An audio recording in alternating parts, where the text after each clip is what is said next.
Good evening. I'm Dustin, and I'm joined here today with Tyler Poca. Is that correct? Correct. Tyler is a fellow black belt of mine. We tested on the same day, October 2nd of this year, 2021. And today we're going to talk a little bit about that. But before I get to that, Tyler is an interesting human being. He he's a black belt in Wu Ying Tao, our style of martial arts today, and for the rest of our lives, I hope. He's also a combat veteran and would you say amateur filmmaker or professional filmmaker? Professional independent filmmaker. Professional independent filmmaker. Because you've actually made money filming. I've made money filming. Okay. I've worked on film sets in various positions. So yes, I have made money. And so and I've never asked you this before. I've known Tyler for 5 years, almost 5-6 years, somewhere in there, 5 years, 5 or 6. We're not dating, so it's not real specific. But do you want to do all aspects of filmmaking? Do you want to just produce? Do you want to direct, act? Are you like looking for everything or just one specific job? No, so that's a really great question. So there's 3 things I want to do. I originally thought that there was 4 things, but there's 3 things I want to do. I want to write my own material, so be a writer. I want to produce my own material, so I have a say in the creative process and so a producer, so the writer writes the script, right? In simple terms, writes the script, writes the story. The producer is with the project from sometimes even before the script is written, all the way to distribution and where the film goes to. So the producer is the one person that's with the project. So they kind of have their fingers in the pie the whole time. So, one producer might have this great idea and say, I want to make a movie about these giant underground worms that eat people, but they move through sand, and I think that would make a really great idea, and it's a small town in Nevada, and so this producer goes and hires a writer to write a script, then the producer hires a director, hires his, casts his cast, and then gets the rest of his crew, gets the locations, makes the movie, then the producer is next to the editor, and cutting the film, and then the producer is lining up distribution. And so the producer is from it, usually a good producer from beginning to end. Okay. So I want to write, I want to produce, and then I want to star. Oh, okay. In movies and shows. Okay. So that's what I want to do. I want to act. And I want to put, like you were talking, we do Wing Tao, martial arts. I want to put Wing Tao on the screen. Very cool. That's awesome. I kind of knew what a producer did, but I didn't realize they had their fingers in the pie the whole way, and from beginning to end. That's really cool. So how do you think, having your black belt now for almost 2 months, we'll say, how do you think that has changed your thought process or your attitude towards what you want to do? That's a really great question, and I have been asking myself that same type of question since I got my black belt, and my mindset has totally changed as far as life since I got my black belt. And the black belt is in Wing Tao, right? Mm-hmm. Wu Ying Tao, which means no form way, or the formless way, the formless path. So there's these expectations that I had with filmmaking, like, I'm gonna go to film school, and then film school is gonna get me jobs, and I had this plan all laid out, like A leads to B leads to C, and it's just like this, and my life has not taken that path, and so now my life with filmmaking has taken me in a direction I did not see, and it's a direction I still want to go, which is I have no idea how it's like going through a maze, and I don't know where the turns are, and you're just going on faith. And so it's not A leads to B leads to C. It's I'm forging ahead, and literally I'm feeling my way through it, but it's like feeling your way through the dark. Yeah. Feeling your way through the dark. So A doesn't necessarily lead to B. Sometimes it leads to D or E and then back to B. Yeah. Or A leads to 3, leads to the @ sign. Yeah, gotcha. So it's like just this career that I've taken, or this path that I've taken, it's really lined up with what we do as martial artists in not having a set formula. And I thought it was going to be a formula. It hasn't turned out to be a formula. Yeah. Well, life, I don't think, is a formula. It's funny. Growing up, I had a friend, really good friend of mine, who he always knew he wanted to be a police officer. And it's the only person in my life I've known for my whole life. I've known him since we were infants. He wanted to be a police officer. That's the only thing he's ever talked about. And he literally followed that and became a police officer. And he's a sergeant, I believe he's a sergeant. I don't know. I'm not a very good friend. I don't know exactly what he is. But he's a cop. And he's going to be, retiring fairly soon here, like I think 5 or 6 years. Because he'll have 20 plus years in. Because he got in at 18 or 19 years old. And he knew what he wanted to do, that he wanted to get married, how many kids he wanted to have. He had this whole plan in his life. And he, by hook or by crook, he made it. And he made it work. And I've always been kind of envious of people like that. Because my own life, I've always just kind of thrown the dice and just was like, okay, I guess I'll go do this or I'll do that. And whatever opportunities came along, I would take it. But I never knew what I wanted to do. I wanted to taste a little bit of everything that life had to offer. I played music, I acted in school plays, I played high school sports a little bit, I was a terrible athlete, but I always just kind of did a little bit of this and a little bit of that, and work was something I did to sustain all of that kind of thing. So I've always been interested in, I find it fascinating that people have a direction, that this is what I'm doing in life, or a calling.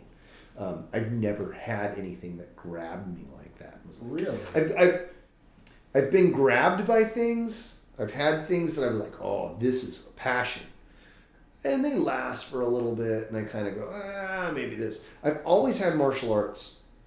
I've always liked martial arts. Karate movies,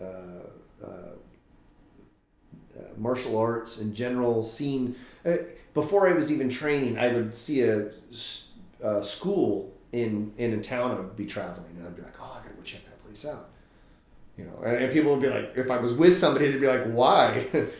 Do you train? And I'm like, at the time, no, but I don't know, it seems cool, So I would go look to that. So that's kind of always been one kind of constant in my life.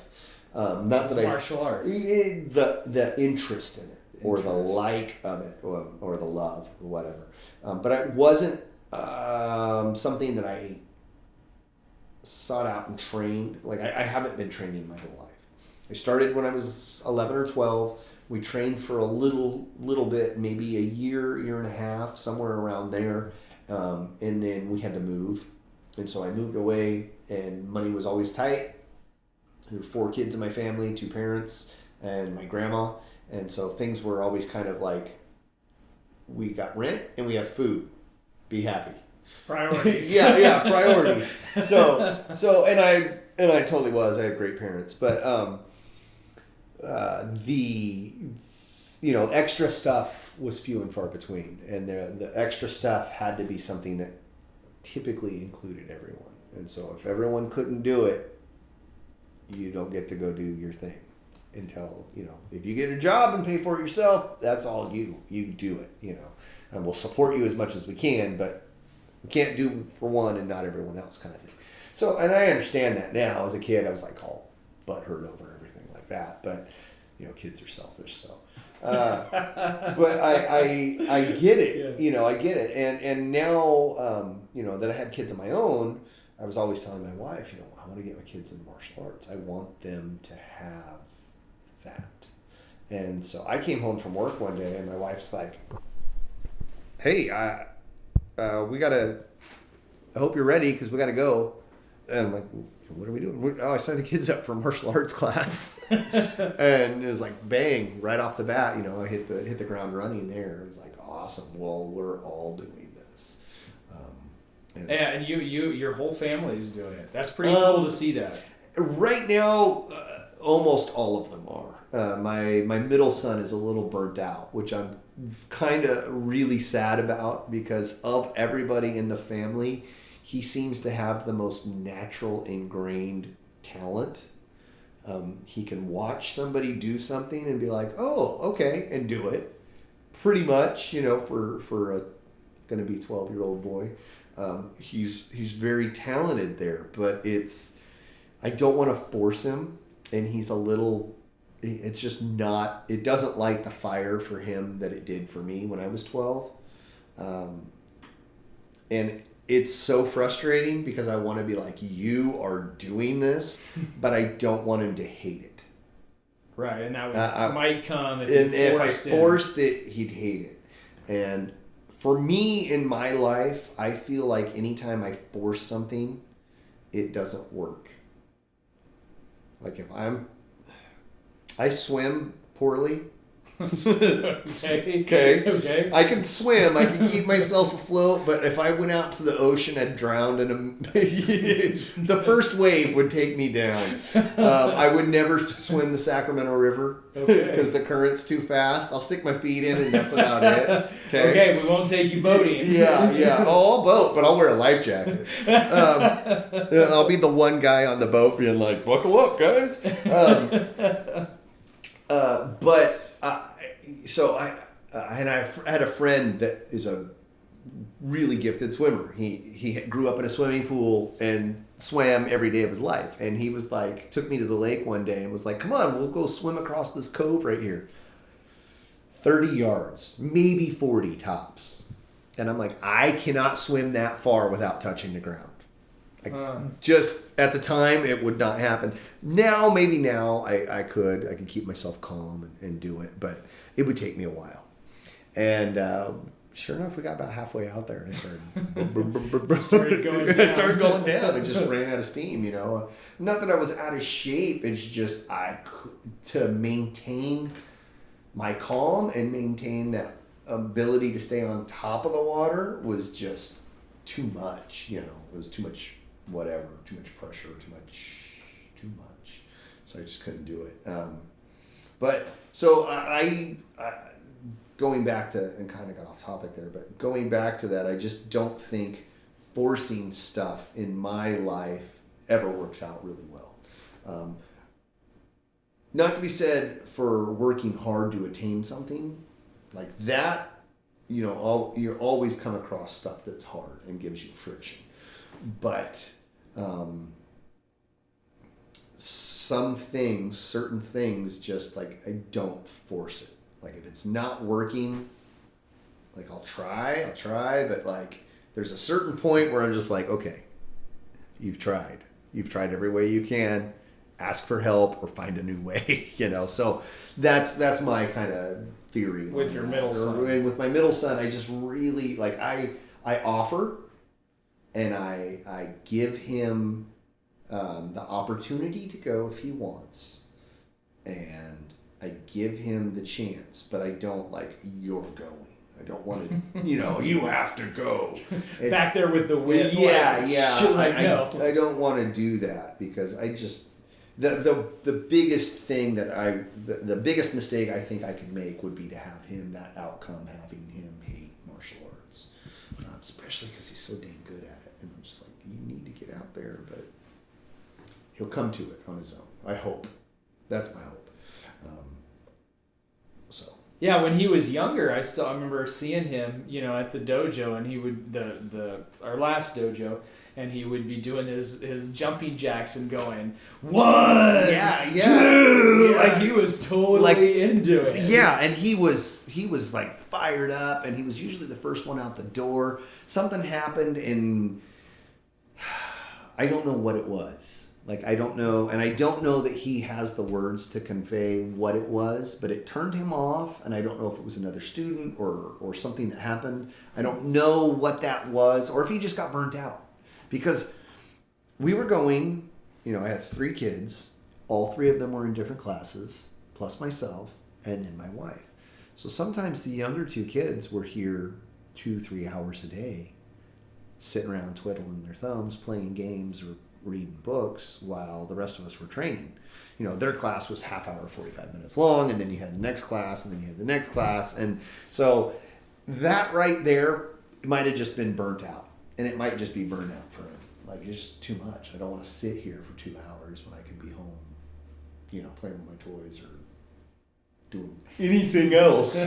So, I get that from a 10-year-old perspective, an 8-year-old perspective. I understand that. And my 6-year-old still likes it. Thomas is still okay with it. He fights like every other 6 or 7-year-old getting in the car. But when they're there, they're lit up and ready to, he's ready to go. Oh, he's ready to go. Yeah. But Hunter, Hunter, that kid is totally beyond me. He's from another planet. I don't know. He just works. He has a goal in mind. Like, he would take a test for a belt, and he would come back, finish his test, and like literally, Sensei would tell him, "Hey, you're done. You can go home now." And he would open up the next journal or the the list of things that he needed to learn for the next test, and he would already be working on that stuff. And I was totally awed by that, and he still hasn't lost that, which I don't know where that comes from, because it didn't come from me. I was a terrible student in school. He's a straight A student. He's my hero. He's just like he's done he's so far in life, knock on wood, he has done all the things that like a good person should do. You know what I mean? Yeah. So yeah, which neither his mom nor myself seem to have managed. So. Well, I just think it's really cool, seeing the families that come to the dojo. And when you started training like 6 years ago, 5.5, 6 years ago, whatever it was, I think you had Hunter and was it Coltrane? Yeah. Were the only ones training, and then you got roped into it. Yeah. And you started into the adult class, and then at some point Tom, when he got old enough, he was doing it. And then Brighton so now all 5 of you, and then like you said, Coltrane is taking a break right now. Yeah. But you guys are literally a family of martial artists training at the same place, and it's really cool to see that, Well, it's cool to see, especially in kids, to see the change that they have. Like when they learn and they start doing, punching and kicking. I mean, basically all we do is throw punches and kicks. Right, and we yell. I mean, if you, in a nutshell, that's what we do. That's what we do. Yeah. We punch, we kick, we yell, and the fact that you see this change in attitude, in confidence, in outlook, the way we look at things, especially in young kids, to see that change, and it doesn't happen instantly. It takes a little time, but like you see those changes happen, and it's like, wow, that's cool. And that's like we were talking before we started this. Like, I think that if everyone trained martial arts, and I don't know if it would necessarily matter which style of martial arts it would be. I don't think that. I think that kind of is irrelevant. But I think if everybody trained martial arts, society as a whole would be better. We would be better people, we'd be more understanding, and we'd be a whole heck of a lot politer. Yeah, we'd be more respectful. More respectful, polite. Yeah, for sure. Because, I mean... martial arts is, as Sensei put it, martial arts is a vehicle to do life through. For sure. It's a vehicle to do life through, and now you can learn to be more compassionate towards other people and have compassion, but also have respect, and respect for yourself and respect for others, Yeah. respect for your own boundaries and respect for other people's boundaries, compassion for other people, discipline. If you gotta get up, you gotta stand on your feet and learn how to throw a punch correctly, and you learn the major mass movements of throwing the punch, and then you dial it down. You get those finer details. Well, that's going to translate into schoolwork, into working out at the gym, into your job. Yeah. Well, and it's like you learn patience. You learn how to refine things. Well, like white belt, your target is the head, and the whole head, or the whole body, or whatever the target may be. And then you gradually whittle that away until your target is like, the size of a quarter or less, or whatever the case may be, and that principle, you can learn that from a lot of things. Martial arts happens to be the vehicle that we're learning that in, I think. But you can learn that in archery, or in target shooting, or in 100 other disciplines. Thank you, disciplines. And but martial arts just happens to be my favorite one to learn that in, I think. Yeah, it's a good one. You get to punch people, cool. And you get to punch people, and with control. With control, yeah. It's almost as fun as getting punched yourself. There's a certain sick, twisted thrill about getting. Oh wow, I got hit. That rocked. That was a good one. Okay, bang. Let me see if I can give it back. And it's funny too, like the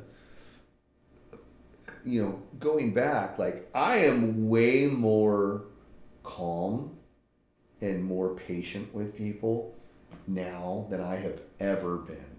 And I know what it's like to get punched in the mouth, right? It's not the best feeling in the world.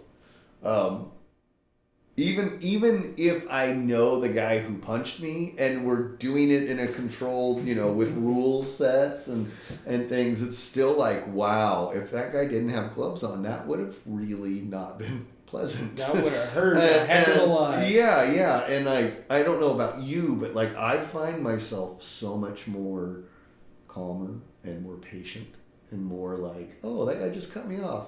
Okay.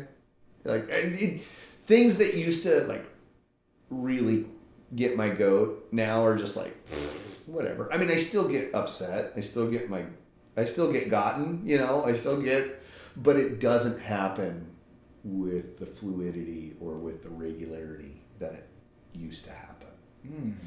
Especially after I train. Like the minute after I train, I walk out this door, I have the best attitude that I could have probably ever in my life. And the drive home is very tranquil, very peaceful.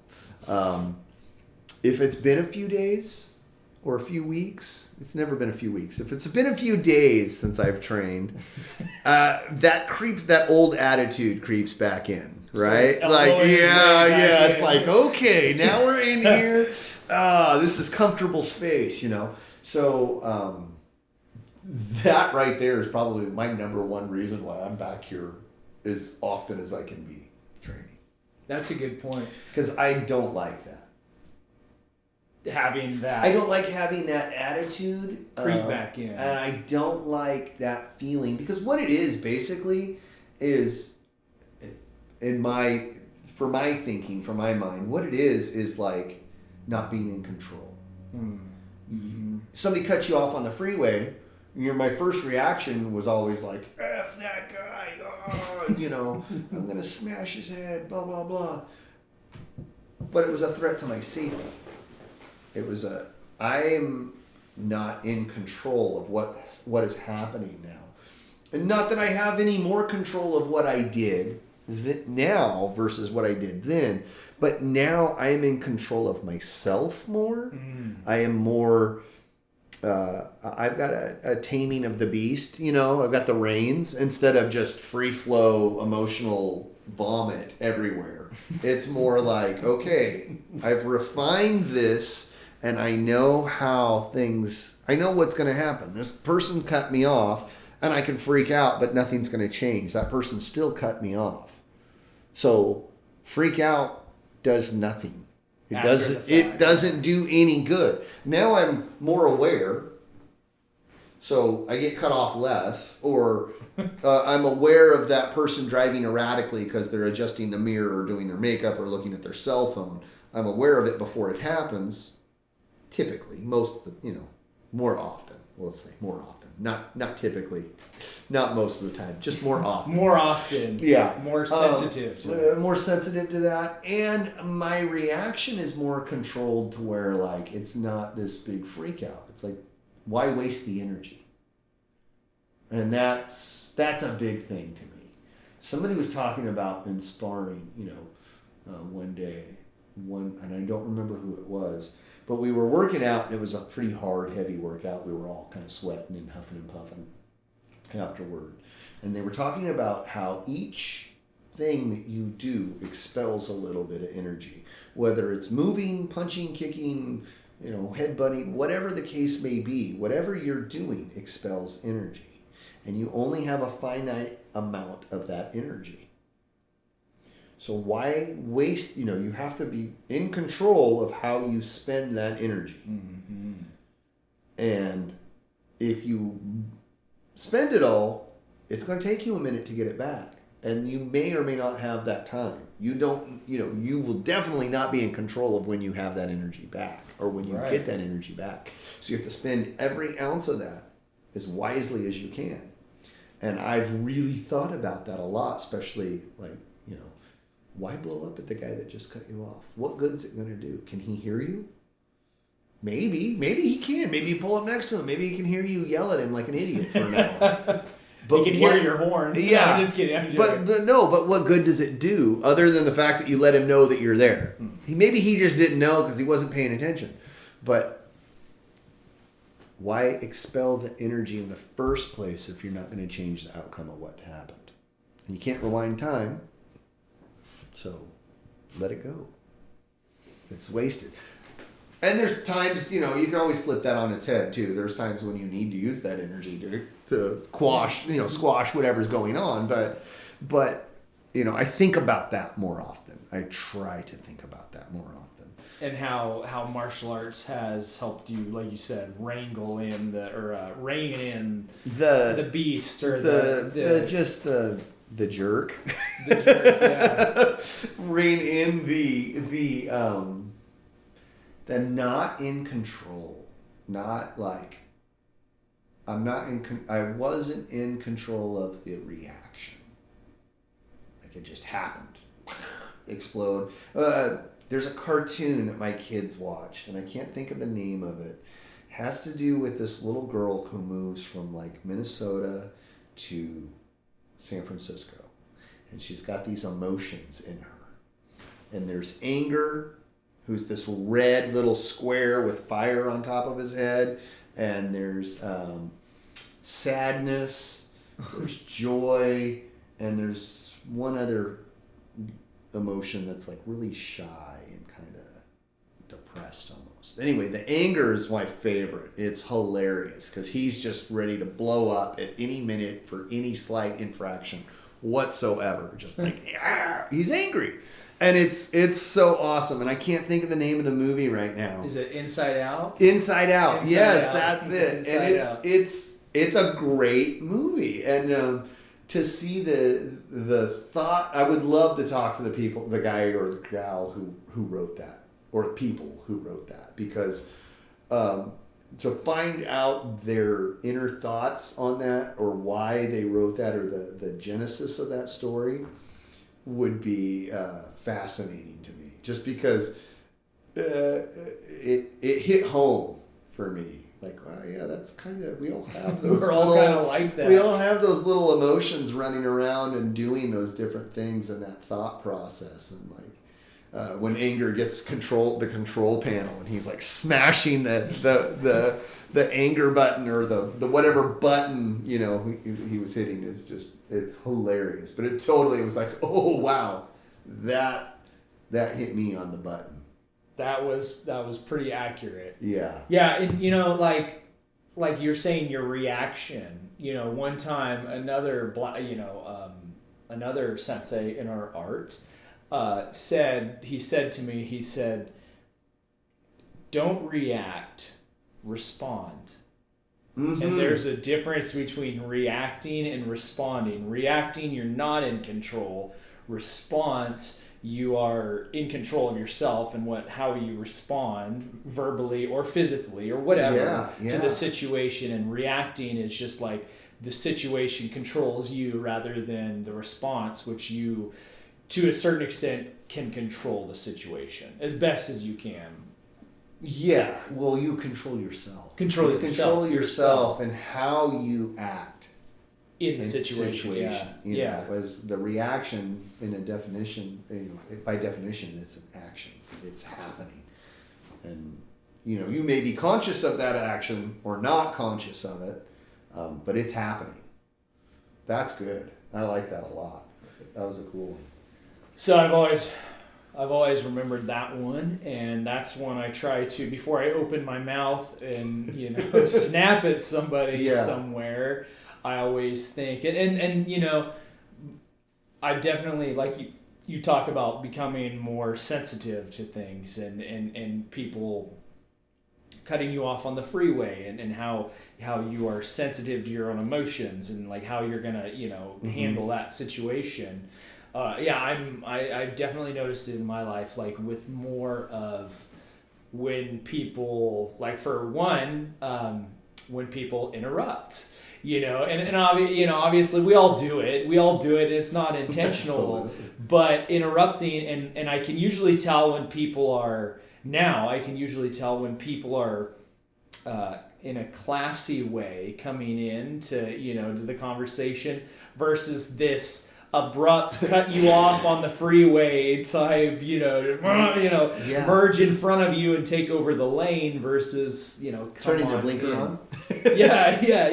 Turning their blinker on and letting you know. Yeah. So, but that's one example that I've noticed, and I'm a lot more respectful towards people and when they talk and what they have to say.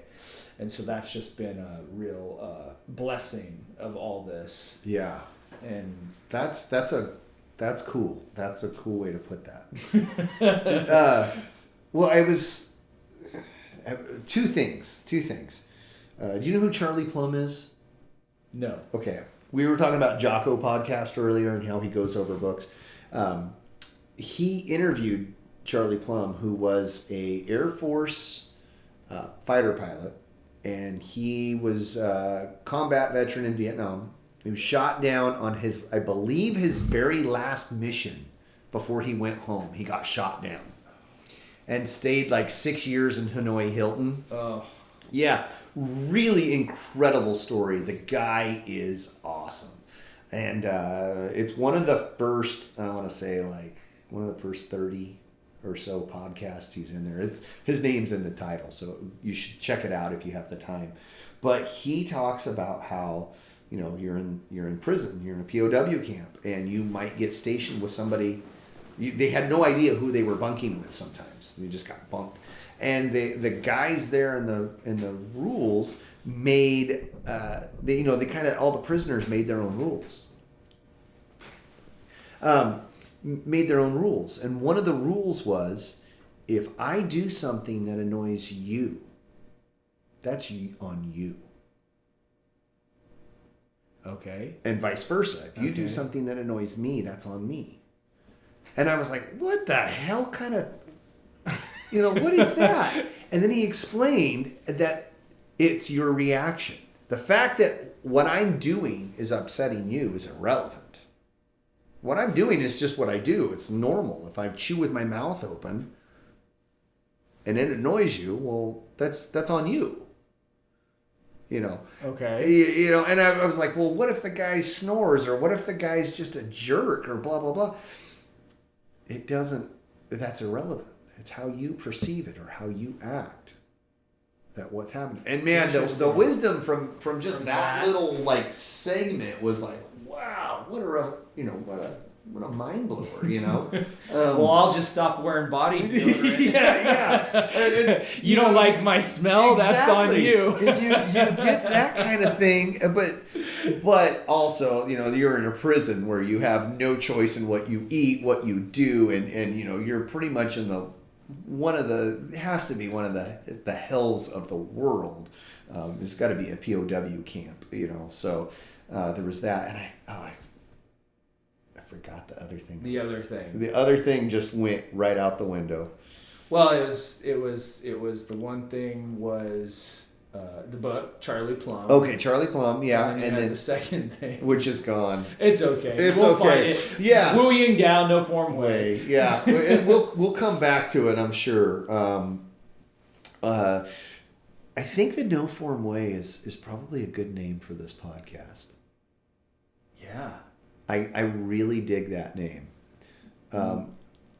And I'll say that because I don't necessarily want to have a set plan or a game plan for this. I think having a free-form conversation, going over some topics, talking about martial arts, talking about training, talking about what makes what we do, and why we do. I mean, I think that would be a great title. And hopefully we don't ruffle any feathers there. But I think that's well, unless anyone's copyrighted, you know, those three words, you know, No Form Way, which I don't know how anyone could. You know, that's you know, that's a great title. That's a really good title because, you know, I had this really good. I had a recent conversation with a independent film director who wants to make a movie on my family's property near here, and he wants to make a low budget independent film. And he's made, I want to say somewhere around 10 films. He's written and directed them. It might even be more. I'd have to look it up. But he's made movies like independent films and good quality films. And so he said something profound to me recently. He called me and he said, you know, the most important thing for a scene or he didn't say the most important thing. He said, when you have a scene in a film, you give your actors and your characters that those actors are playing, you give them an entrance and you give them an exit in a scene. And so that doesn't mean, you know, okay, we're just going to improv this whole scene, but you give your characters an entrance, like literally as this character walks through this door, the scene starts. And then your characters have their conversation, and then you give them an exit. But what's in the middle is you let them find that. And that was more in reference to him with writing, with that's where you want to start. Like with a scene is how the scene begins and how the scene ends. But let them find it in the middle. And you may have, you know, a script for a film is a blueprint. It's a blueprint that you can follow, or you don't have to follow. And you can get off that blueprint whenever you want. And so, but he said, he just said, you know, give your characters an entrance and an exit. And that's kind of like life. We have a birth and then we have a death. And then we have everything in between is kind of this like finding your way. That's really beautiful. That is cool. So in the same way, that ties into kind of the structure of what you're looking for. Yeah. Well, and I think it kind of ties into, at least for me, I think it ties into my martial arts journey in life and my life journey, but a little bit like you too, when at the beginning of this, you're talking about your film career and how like you had this thought in your head, this treasure map or this road map, like this is what I'm going to do, A, B, C. And like, it totally, that went out the window probably right when you hit step A, that was like, woo! Or maybe right after step A, it went out the window. Yeah, but it was just like, somewhere whoa. fairly early in this process was like, this is not going as according to plan. Right? Like, Exactly. But I'm enjoying this, and I'm not going to pull the cord yet. Like, I'm not hitting the ejector seat yet. But this is not what I had planned. And martial arts has been the same way. This is not what I had planned, but this is dang cool. So, I think that's a good cut. Yeah. Please, hopefully we'll have more of these. My goal for this is to have probably 5 or 6, maybe 10 in the can ready to go, and we'll put them all up at once. But join us again next week. Thank you. Thank you.